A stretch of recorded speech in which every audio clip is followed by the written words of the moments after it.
The night I met the Charro. I still remember the day I inherited my grandfather's house in a small town in Mexico. It was a quaint, picturesque place nestled in the hills of Jalisco, a far cry from the bustling city life I was used to. The air was cleaner, the people friendlier, and life moved at a slower pace. It seemed like the perfect opportunity for a fresh start. My grandfather had been a beloved figure in the town, and his passing had left a noticeable void.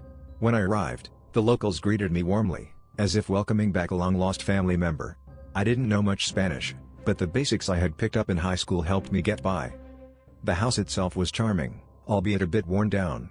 It had a rustic feel, with old wooden beams and terracotta tiles that gave it a warm, homely atmosphere.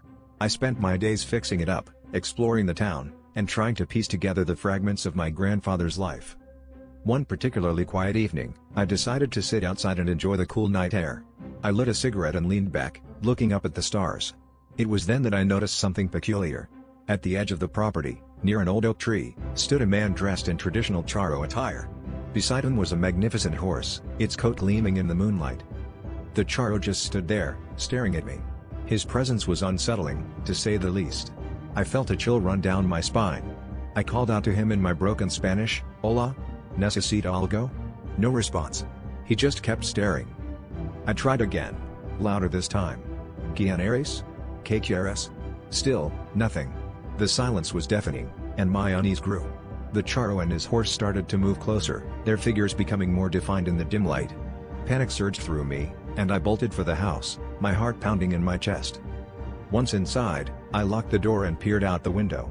The Charro and his horse were gone. The night was silent again, but the fear lingered. I didn't sleep at all that night, my mind racing with questions and fear.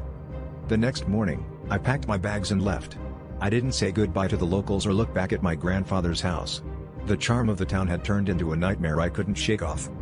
I returned to the city, leaving behind any thought of living in that house. Whenever someone asks me about my time in Mexico, I just tell them it wasn't for me. But deep down, I know I'll never forget that night, the Charro, and the cold, unblinking stare that drove me away.